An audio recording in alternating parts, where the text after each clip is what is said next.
Bonsoir les amis, soyez les très bienvenus à cette nouvelle production. Toutes nos excuses pour cette longue attente qui n'a pas voulu nous envoyer vers une nouvelle production durant les 7 derniers jours, alors que nous vous avions promis que nous allons toujours vous faire parvenir une vidéo qui va vous parler d'un sujet précis sur la dévéloterie. Aujourd'hui, nous sommes de retour, mais nous ne pouvons pas vous dire que nous sommes réellement du retour parce que nous avons quelques préoccupations qu'il faudra que nous mettions en place et que nous puissions essayer de revenir sur la tangente. Depuis la fin, le début novembre 2022, on a quand même quelques perturbations au niveau de notre organisation personnelle et des activités de la Crib Support Company et nos activités personnelles également. Et vous savez aussi que nous tendons vers la fin d'année, beaucoup de choses se mettent en place. Il y a des certificats qu'il faut passer pour pouvoir exercer l'année qui va suivre. Donc tout cela avec les problèmes familiales comme la maladie de ma petite fille aujourd'hui qui est internée à l'hôpital, dont je porte à cœur cette douleur. Mais qu'à cela ne tienne les amis, nous sommes là et chacun de vous doit avoir son problème résolu. J'ai les miens, je dois les résoudre, vous avez les vôtres, vous devez les résoudre. Et ce support que nous créons aujourd'hui pour vous, pour pouvoir vous aider à pouvoir continuer à procéder à observer, ce sont des questions, vos questions qui vont nous permettre également de pouvoir étaler notre connaissance sur la dévéloterie et transmettre l'information auprès de tout un chacun de vous en fonction de vos difficultés, en fonction des solutions que vous êtes en train de rechercher. Vous allez donc tout au long de cette vidéo déjà suivre la vidéo jusqu'à la fin parce qu'il y a des nouvelles, il y a des bonnes nouvelles. Je vais vous les dicter dans la suite. Il y a également des bonnes positions. Je vous informe déjà que nos 3 valeureux personnes qui ont passé leur interview la dernière fois, ils les ont eu. Nous avons des nouvelles personnes également qui vont passer les interviews tout au long de ce mois. Et ça aussi, ça fait partie de notre travail quotidien qui nous permet de mettre des gens en place, de leur donner un certain nombre de garanties pour que nous puissions avancer. Et pour cela, nous ne les avons pas oubliés, nous continuons toujours. Et là, aujourd'hui, nous ne parlerons pas certainement des interviews. Nous allons parler dans un premier temps, nous allons parler déjà des secondes lettres parce qu'il y en a beaucoup de questions qui reviennent surtout. Maintenant, c'est c'est personnellement qu'on m'envoie les demandes en disant je n'ai toujours pas reçu, voilà comment est-ce que ça va se passer. Je vais donc vous dire que voici le mois où la dévéloterie va commencer les amis. Si vous ne le saviez pas, sachez que les 3 premiers mois sont souvent les mois de mise en place, des mois de routine en fait. Et à partir de janvier, nous avons déjà l'apparition, toutes nos informations sont publiques. Toutes les informations sont disponibles pour que nous puissions faire un étalement d'avancement des informations. Je pense également que le KCC également qui voit les choses de façon générale pense toujours également à mettre également le pied sur le turbo si cela n'a pas été fait. C'est pour ça que je pense que beaucoup de personnes qui n'ont pas, tous ceux qui ont un CN inférieur à 10 000 et qui n'ont pas encore été appelés et qui ont déposé leur DS avant le mois d'octobre, sachez que impérativement vous allez avoir vos secondes lettres cette fois-ci parce que les choses sont en train de se préciser, les mises à jour sont en train d'être faites, les calculs, les réciprocités sont en train d'être mises en place parce que nous allons avoir à partir de janvier un étalement d'informations au-delà de ce que nous avons besoin de faire les amis. Donc sachez-le les amis, c'est déjà parti. Là le compteur va être ouvert et les choses vont commencer à se dérouler tel que prévu par la réglementation de la dévéloterie parce que les 3 premiers mois sont souvent les mois de mise en place. C'est la raison pour laquelle l'année dernière, la DV qui n'a duré que 9 mois a été la DV la plus prolifique, la plus grande, la plus importante, voilà, la plus importante de façon historique de toute la dévéloterie où nous avons eu plus de 55 000 personnes qui ont été, visas qui ont été attribués dans le cadre de la dévéloterie 2022 les amis. Et cette année également, nous y croyons parce que nous savons que c'est toujours le même système, le système de l'année dernière qui a été mis en place et les grands CN, il y en a beaucoup cette année par rapport à l'année dernière. Et quand il y a beaucoup de grands CN comme ça par rapport aux petits CN, il n'y a qu'une seule chose qui peut nous permettre de le confirmer, ce sont les visas bulletins. Aujourd'hui c'est le 8, c'est la raison pour laquelle nous avons insisté à revenir aujourd'hui pour que ce 8, que vous puissiez avoir les informations parce que les visas bulletins, ça va arriver d'un moment à l'autre. Peut-être c'est demain le 9. Au pire des cas, ça sera en début de semaine prochaine. Vous savez comment ça s'est passé le mois passé? Ça va se calculer un petit peu dans les mêmes trajectoires. Et aussitôt, quand vous aurez les visas bulletins, vous aurez ici les secondes lettres, les amis. Et beaucoup de personnes viendront certainement témoigner ici qu'ils ont eu les secondes lettres. Parce que tous ceux qui ont été currents au-delà de 10 000 l'année dernière, le mois passé, j'allais dire, n'ont pas eu de seconde lettre. Et c'est maintenant que cela va se produire. Il faudra déjà qu'on voie la quotité. Elle va être à 20 000 et plus combien? Ou alors elle va être maintenue à 20 000? Ça, ce sont des questions qu'il faut qu'on sache. Mais beaucoup de CN, au-delà de 10 000, n'ont pas été traités. Donc, ça nous laisse croire qu'on va rester aux alentours de 20 000.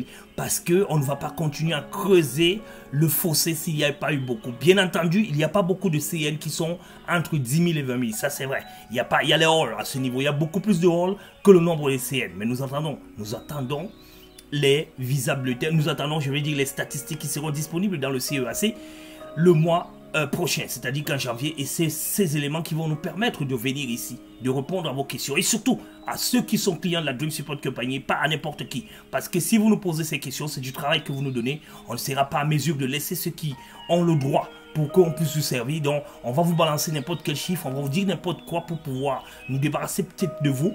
Si on a du temps, on va essayer de le faire. Si on n'a pas de temps, on ne pourra pas le faire parce qu'il faudra qu'on s'occupe de ceux qui ont le droit d'être vraiment occupés. Donc, soyez sages, les amis, et sachez ce que vous voulez et mettez votre projet en ligne de mire. Dites-vous que c'est vous qui êtes le responsable principal de votre projet et que c'est vous qui devez aller bousculer et que les choses ne doivent pas venir vous attendre sur place. Que le gratuit est toujours le plus cher à la fin. Quand vous êtes à la recherche du gratuit, vous finissez toujours vers le plus cher. C'est la raison pour laquelle aujourd'hui, les amis, je voudrais donc vous donner ces informations que les visas bulletins, c'est cette semaine. Au pire, c'est au début de semaine prochaine. Je vais dire que cette semaine, aujourd'hui, nous sommes jeudi. Ça ne sera pas possible que ça soit demain. Si c'est demain, c'est bon parce que déjà c'est ouvert. On ne peut pas dire que ça ne peut pas être demain. Mais si ce n'est pas demain, ça sera en début de semaine prochaine, les amis. Et soyez sûrs, nous serons là pour pouvoir commenter cela. Nous serons là pour pouvoir envoyer les informations à tous ceux qui ont besoin de ces informations. Donc c'est le coming soon. Le coming soon, comme d'habitude, comme on vous l'a expliqué la dernière fois. Ici donc, je vais dire ici, ce coming soon, il est là. Le visa bulletin, il est là. Voilà. Et là, vous allez très rapidement constater que il y a du upcoming visa bulletin, coming soon, les amis. Ça, c'est le visa bulletin pour ceux qui vont passer leur interview en février, les amis. Ça, la DV est en train de progresser, elle est en train d'avancer, les amis. Et après février, vous savez ce qui va se passer? On n'aura plus grand monde.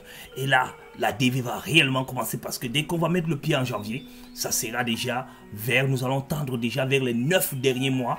Et sachant que les gens ont déjà eu leur interview en janvier, leur interview en février, ceux qui vont rester, il faudra vraiment que vous vous mettez à jour. Vous vous mettez prêt à pouvoir vous chuter sur les possibles ouvertures et possibilités qui vont s'offrir à vous, les amis, pour que vous puissiez faire avancer votre case, pour que vous puissiez être sûr que votre case va avancer. Je voudrais également revenir sur quelques astuces que je vais essayer de faire à la fin parce que je vais bientôt parler de quelques entretiens, de l'expérience que nous avons eue la semaine prochaine avec ces personnes qui sont passées à leur entretien. Nous voulons tout simplement dire qu'à la fin, nous allons revenir sur quelques astuces pour pouvoir obtenir un certain nombre de garanties sur votre seconde lettre. Voilà donc, les amis, ce que vous devez savoir sur la suite de ce qui vous attend, parce que j'ai eu quelques questions là-dessus, qu'on doit parler des questions qui vous sont posées. Je vous l'ai toujours dit, les amis, il y a 2 ou 3 choses que vous devez savoir. C'est que quand vous avez votre seconde lettre, vous allez avoir à faire votre visite médicale. Et quand vous allez faire votre visite médicale, vous allez passer votre interview. Et ça, c'est automatique pour tout le monde. Maintenant, en ce qui concerne les questions, il n'est pas possible que vous puissiez vous affilier sur un certain nombre de questions. Ils vont peut-être vous orienter. Ils vont peut-être vous aider un petit peu comme quand vous faites à l'école. Mais n'oubliez pas qu'à l'école, quand vous préparez un examen, l'examen est toujours calqué sur un programme annuel. Et ce programme annuel, on se calque sur ça pour vous sortir des épreuves. Alors que la DV Lottery, ce n'est pas le cas.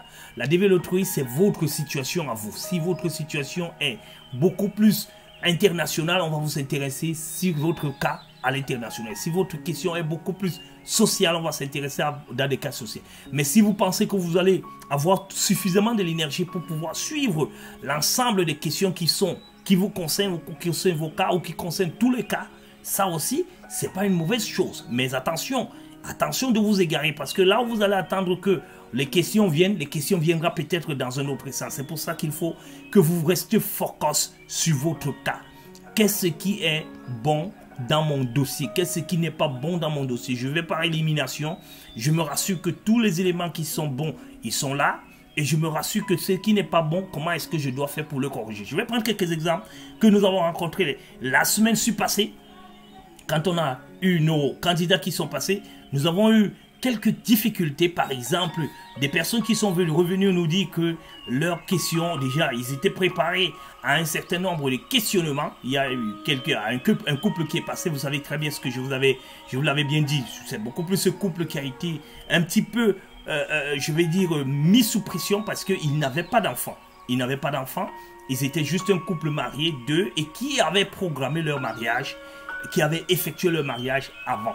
Mais comme nous les avons préparés, ils avaient l'ensemble des éléments nécessaires pour pouvoir faire face à ces différentes questions. Ils avaient des photos de leur union, les photos du mariage. Ils avaient également, et ça c'est très important, les photos du mariage civil, le mariage religieux et le mariage coutumier. Et ça, c'est ces trois éléments qui les ont sauvés. Et c'est aujourd'hui qu'ils nous envoient, ils nous ont envoyé beaucoup j'allais dire beaucoup de félicitations, de gratitude envers nous parce que ils se sont rendus compte que s'ils n'étaient pas passés avec nous, ils seraient vraiment dans des difficultés. Parce que qu'est-ce qui s'est passé pour eux? Ils n'avaient pas, au départ, ils n'avaient pas suffisamment d'informations sur leur photo de mariage parce qu'ils ont fait le photo du mariage comme ça se fait dans les villages où on est allé donner une dot le monsieur est allé donner la dot à sa femme. Il n'avait pas fait suffisamment de photos, ou alors comme des photos datées d'avant, il n'en avait pas. On les a mis un petit peu de pression, ils sont allés fouiller parmi leurs amis, ils ont trouvé quelques amis qui avaient encore quelques photos de cette cérémonie où ils les ont photocopiées, ils ont pris tout un album, ils ont mis les photos de mariage, déjà les photos de leur vie commune, ils ont mis les photos de mariage, ils ont mis les preuves, et c'est ça, tout cet ensemble, on appelle cela les preuves de la relation avant le jeu. Ces messieurs ont joué séparés, le monsieur a joué séparé, c'est le monsieur qui a été tiré au sort, il a joué séparé, et il est revenu, il s'est dit, je ne vais pas laisser mon épouse partir parce que nous étions déjà fiancés, et ils se sont mariés, ils ont voulu faire la dot, le mariage antidaté, je leur ai dit, non, à mon avis, pas de mariage antidaté, il faut aller de l'avant, il faut faire un mariage maintenant, si vous êtes capable de le faire et vous faites un mariage normal et vous prenez tout le nécessaire, ils ont donc pris tout le nécessaire, ils ont rajouté ces informations dans un album où ils ont montré leur mariage civil, ils ont montré ça, le mariage civil c'était bien avant les inscriptions. Et comme ce n'était pas légal, ils n'étaient pas mariés légalement. Ils sont revenus, ils ont refait leur mariage religieux pendant, je vais dire civil. Le mariage civil, j'allais dire, ils ont fait leur mariage coutumier. Voilà, ils ont fait leur mariage coutumier avant les inscriptions à la DV Loterie. Ils sont revenus récemment faire leur mariage après le mois de mai, quand ils ont reçu la sélection. Ils ont fait donc le mariage religieux. Et là, ils ont emporté jusqu'au niveau des faire-part, les amis. Ils ont pris les faire-part pour pouvoir les amener auprès de l'ambassade. Avec ces faire-part, ils ont rajouté le mariage civil, le mariage religieux avec les photos. Et tout cela, ils ont condensé cela dans un album. Et cet album-là leur a permis normalement de venir s'exprimer, de venir s'expliquer auprès auprès du consul qui a insisté là-dessus. Mais en voyant ces photos où il voyait les pères, les mères, les gens danser, les gens festoyer, un certain nombre important de personnes avec beaucoup plus. Et les maires, monsieur le maire également était dans ces photos-là. Et ce sont les maires qui sont récents, qu'on peut facilement retrouver dans j'allais dire dans les journaux. Je suppose que le consul a fait recours pour essayer de regarder s'il pouvait trouver le maire actuel de la ville en question. Et ils les ont vus. Ils ont validé ces deux visas. Et voilà ces deux visas qui ont donc été obtenus, mais au bout d'un effort qui n'a pas de nom. Parce que quand la dame me dit ce qui s'est réellement passé, c'est à chaud de l'âme qu'elle le fait. C'est pour vous dire, les amis, que c'est chacun avec son cas, les amis. Chacun a son cas et il faut savoir là où se trouve la difficulté. Anticiper sur la difficulté pour pouvoir faire face aux difficultés qui vous seront transmises, qui vous seront présentées le jour de l'interview. Ce n'est pas parce que eux ils ont eu ces problèmes que vous aussi vous allez les avoir, parce que votre cas, votre dossier aussi a des particularités, et c'est sur ces particularités qu'il faut que vous essayez d'insister, il faut que vous essayez de discuter, il faut que vous essayez de mettre une stratégie en place qui va permettre à ce que devant le juge, devant le consul, vous serez beaucoup plus favorable, vous serez beaucoup plus convaincant et vous allez normalement apporter des solutions. Donc les amis, faites très attention, chaque catégorie a son problème, chaque dossier a son problème, et un petit kick va essayer certainement de vous faire passer à côté. Je voulais très rapidement vous montrer juste quelques, pour vous montrer un petit peu ce qui se passerait à partir du mois prochain, quand vous allez voir les statistiques ici. Ça c'est, je vais vous le montrer ici. Voilà, ici, au niveau des visas statistiques, quand vous rentrez dans visa statistique, vous êtes là. Vous pouvez normalement retrouver toutes ces informations ici, sur ces années. Ici, beaucoup plus, plus bas. C'est plus bas, oui. Oui, vous pouvez les trouver beaucoup plus bas parce que vous avez 2020, 2021, 2020, 2018.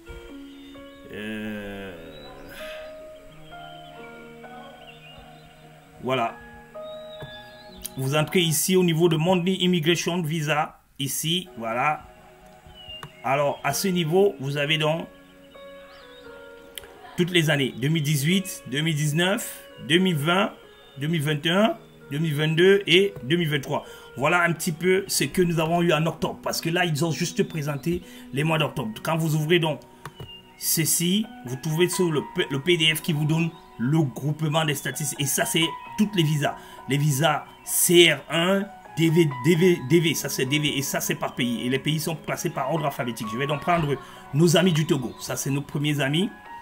Nos premiers amis, ceux qui nous suivent le plus dans notre chaîne YouTube.